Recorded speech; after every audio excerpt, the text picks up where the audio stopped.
자유민주주의의 실현과 발전에 대한 디딤 영상을 찍어보도록 하겠습니다. 선생님이 먼저 한번 찍었다가 NG가 나서 다시 찍는 거니까 그냥 잘 봐주세요. 우리는 자유와 권리가 보장되는 민주주의 사회에서 살고 있죠. 하지만 민주주의는 그냥 쉽게 얻어졌을까요? 아니요. 민주주의가 뿌리를 내리기까지 많은 시련이 있었죠. 그리고 이런 민주주의를 지키기 위해서 많은 사람의 희생과 노력이 있었습니다. 그래서 어떤 과정을 거쳐서 발전해 왔는지, 그 다음에 민주주의 발전을 가로막은 사건들은 어떤 것들이었는지, 그리고 항상 이런 것들을 극복하기 위해서는 누가 노력을 하죠? 국민들이 노력을 하죠. 그래서 어떻게 극복하였는지 알아볼 거고요. 그래서 4.19, 5.16, 5.18, 6월 항쟁 순으로 알아보도록 하겠습니다. 그래서 오늘은 4.19 혁명의 배경과 의의를 알아보도록 할 거예요.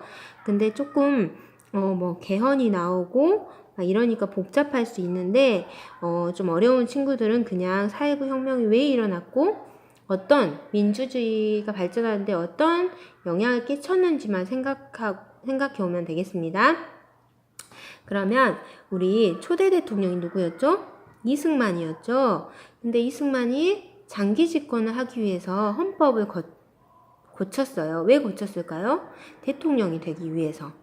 그래서 이 헌법을 고치는 것을 개헌이라고 하거든요. 그래서 이거에 대해 선생님이 설명을 해주겠습니다. 그러다가 이제 1960년 3월 15일에 이제 불법적인 방법으로 대통령이 당선이 돼요. 이것을 60년 3.15 부정선거라고 하거든요. 그래서 부정선거에 반대해서 4.19 혁명이 일어나게 돼요. 그래서 그 과정을 선생님이 자세히 설명해 주도록 하겠습니다. 먼저 우리 48년도에 어떤 일이 있었죠? 대한민국 정부 수립이 있었죠. 그래서 1대 대통령으로 누가 선출되었죠? 이승만 대통령이 선출이 되었어요. 근데 60년 3월 15일에도 당선이 되었으니까 몇 번 대통령이 된 거죠? 4대까지 대통령이 된 거예요. 그때는 지금은 우리 대통령이 임기가 몇 년이죠? 5년이잖아요. 한 번이에요. 근데 그때는 2번 가능했고 4년 할 수 있었대요. 그러니까 어때요? 처음에 48년도에 됐다면 2대 52년에 그 다음에 56년, 60년에 된 거잖아요. 근데 이상하죠? 2번 가능한데 4번까지 됐다는 것은 법을 고쳤다는 거죠. 그래서 2번의 개헌이 있었습니다. 개헌은 헌법 아까 고치는 거라고 했죠. 그래서 이제 바로 고친 다음에 선거를 할 수 없기 때문에 한 2년 전에 고쳐요. 그래서 48년과 52년 사이에 50년에 1차 개헌이 있었고요. 그 다음에 52년과 56년 사이에 54년에 2차 개헌이 있었습니다. 그러니까 자기가 대통령으로 당선되기 유리한 방법으로 고쳤겠죠. 그러면 어떻게 고쳐나가는지 한번 그냥 좀 어렵다면 그냥 들어주기만 하세요. 먼저 그 대통령이 어떻게 당선됐죠? 국회의원들에 의해서 간접적으로 당선이 됐죠. 근데 이제 그 국회의원은 지금 임기가 4년이지만 그때는 임기가 2년이었대요. 그래서 이제 2년 후에 국회의원들이 당선이 되는데 이승만 쪽을 지지하는 사람들이 아닌 남북 평화 통일을 이루고자 했던 그 사람들이 대거로 국회의원이 된 거예요. 그러면 어때요? 그 사람들에 의해 선거해서 이제 그 당선이 된다면 자기한테 불리하게 되겠잖아요. 그래서 이제 그 국민들의 투표하는 직접 선거로 바꾸고 싶었던 거예요. 이해됐나요? 그래서 50년도에 1차 개헌을 하게 되는데 이제 50년도에 또 무슨 일이 있었죠? 우리 6.25 전쟁이 있었잖아요. 그래서 3일 만에 이승만 대통령 어떻게 했죠? 막 대전으로 도망갔다가 또 부산으로 도망갔잖아요. 그래서 부산에서 우리 정부가 있었어요. 그래서 서울과 이렇게 통군을 했어요.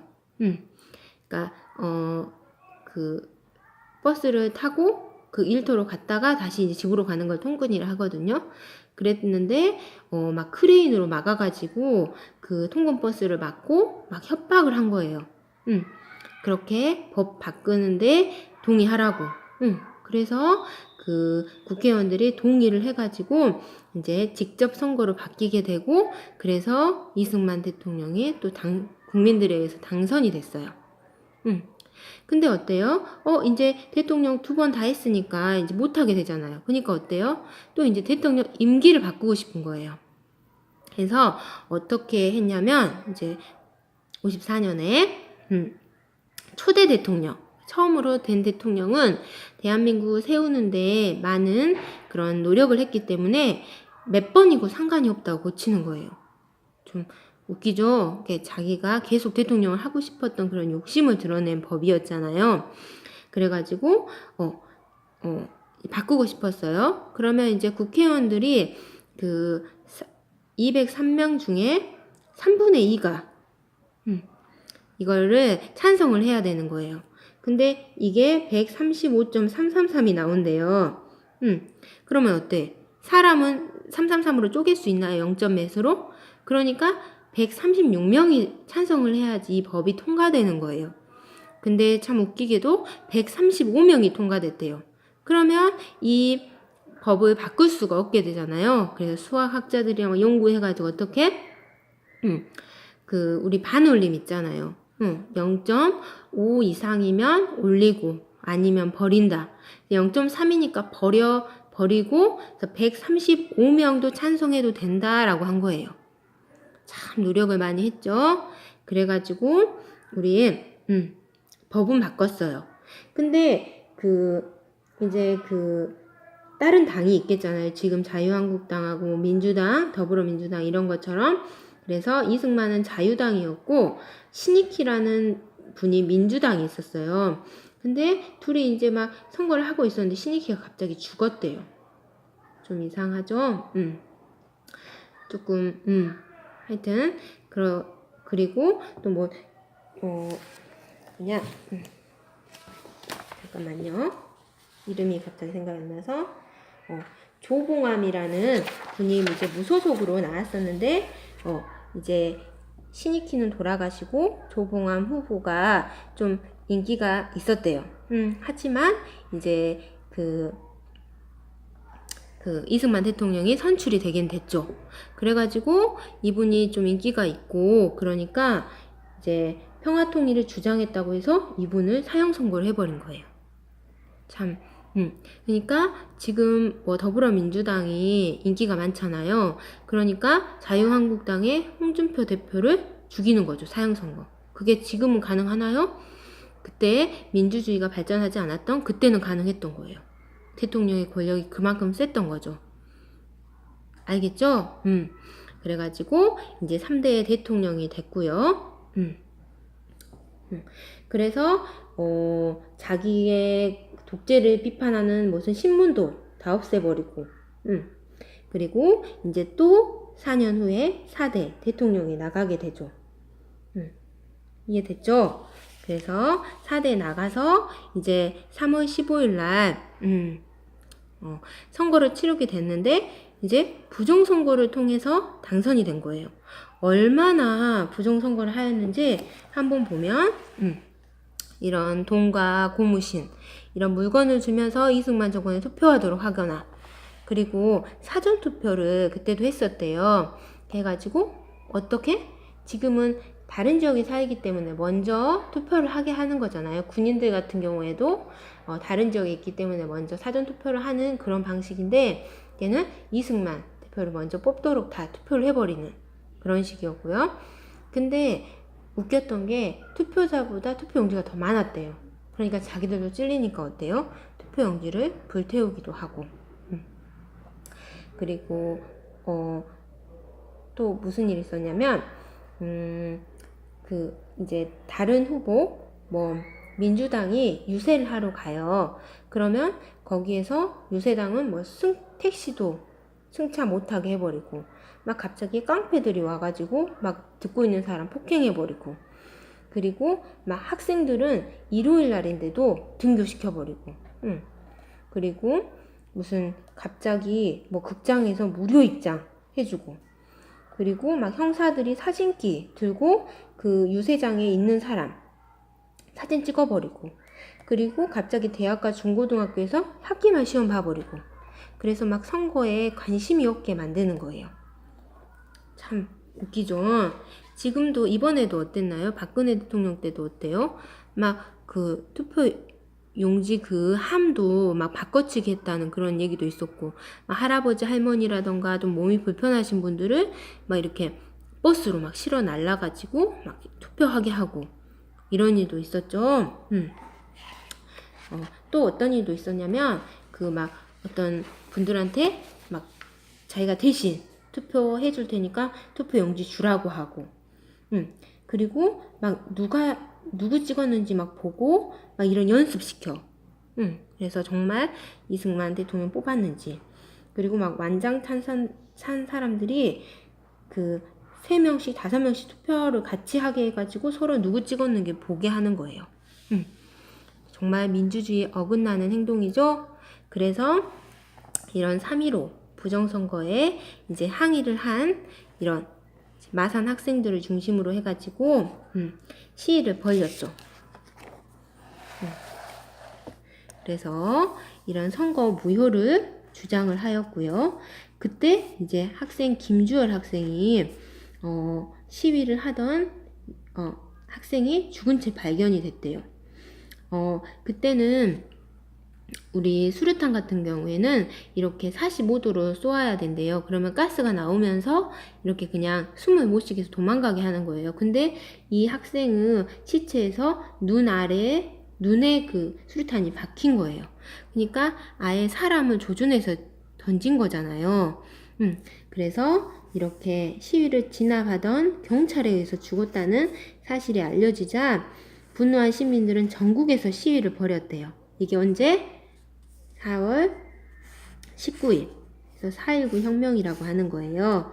그래서 이런 계속 저항이 거세지자 이승만 대통령은 대통령직에서 물러나게 되었죠.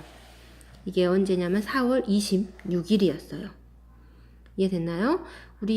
그래서 우리 이런 4.19 혁명이나 이런 것들의 그런 우리 촛불 시의 시작이라고 하죠. 우리도 촛불 시기를 통해서 그 박근혜 대통령을 이렇게 대통령직에서 물러나게 했잖아요. 그 전에 우리 또 시민들이 이런 대통령도 독재 정권 이런 것도 물러나게 했던 거예요. 그렇죠.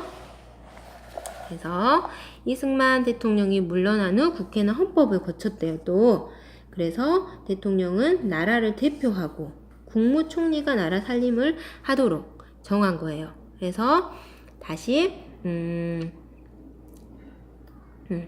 이제 또 대통령이 이제 또 의원에 의해서 선출되는 그 또 간접 선거로 바뀌게 된 거죠. 그래서 4.19 혁명이라는 것은 민주주의를 억압한 독재 정권 맞서서 학생을 비롯한 시민이 스스로 힘으로 민주주의를 지켜낸 사건이라고 할 수 있어요. 그러니까 국민의 지지와 믿음을 받지 못하는 정권은 존재할 수 없다. 그래서 민주주의는 지켜져야 한다는 것을 보여준 거죠. 그래서 민주주의를 지켜낸 사건이라고 할 수 있고요. 이런 4.19 혁명의 정신이 계속 민주주의가 위기를 맞을 때마다 그런 민주주의를 지켜내고 발전시키는 밑거름이 되었대요. 그렇죠. 그래서 이제 4.19 혁명 이후에 국회의원 선거가 실시되어서 윤보선이 대통령으로 당선되었고 장면이 국무총리로 임명되었죠. 지금 우리는 이낙연 총리잖아요. 근데 지금 문재인 대통령이고, 근데 대통령이 그냥 상징적인 의미가 되고 실제 일을 하는 것은 그 국무총리가 역할을 한 거였어요. 이해됐죠? 그리고 막 그 혁명 과정에서 막 초등학생도 죽고 그런 일이 있었대요. 그래서 내일 선생님하고 와서 그런 직접 시위하는 역할도 해보고 부정선거를 했던 것을 역할놀이로 꾸며보기도 하고 민주주의가 뭔지 그리고 그 초등학생이 쓴 그런 글이 있거든요. 그것도 한번 낭독해보고 4.19 혁명의 의의를 조금 마음속에 새기는 그런 시간을 갖도록 하겠습니다. 이상으로 마치도록 하겠습니다.